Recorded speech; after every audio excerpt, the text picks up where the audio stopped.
اور اب مدنی خبروں کی تفصیل۔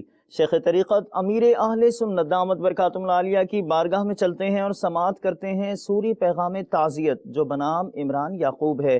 آپ نے ان سے ان کے والد کے انتقال پر تعزیت فرماتے ہوئے مدنی پھول ارشاد فرمائے، انہیں تسلی دی، صبر کا ذہن دیا اور دعائے مغفرت بھی کی۔ نحمدہ ونصلی ونسلم علی رسول النبی الکریم سگے مدینہ محمد الیاس عطار قادری رضوی عوفیانو کی جانب سے میٹھے میٹھے مدنی بیٹے عمران یعقوب جامعۃ المدینہ فیضان مدینہ درجہ ثالثہ با، السلام علیکم ورحمۃ اللہ وبرکاتہ۔ چٹھی ملی ہے جس کے اوپر لکھا ہے غلام مرتضی عطاری اوکاڑوی اور نیچے لکھا ہے فضیل باپو دور حدیث شریف۔ تو بہرحال یہ کہ ایک طالب علم نے مجھے یہ چٹھی دی ہے، ان کا نام مجھے نہیں معلوم۔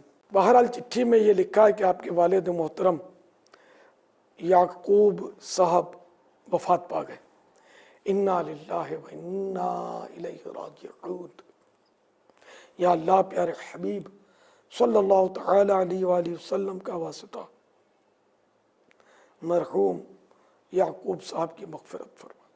یا اللہ ان کے صغیرہ کبیرہ گناہ معاف فرما دے۔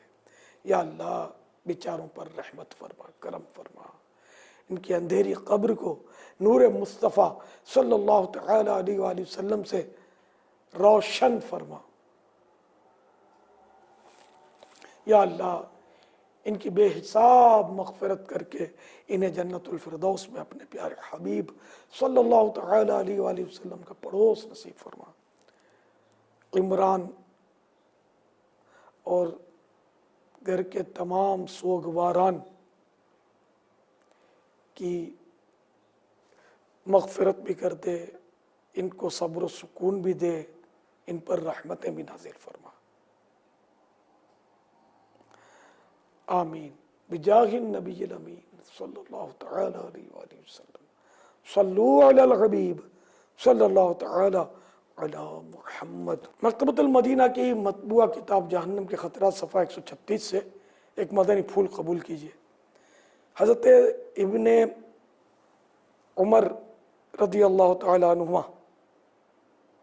سے روایت ہے، ہر فحش گوئی کرنے والے پر حرام ہے کہ وہ جنت میں داخل ہو۔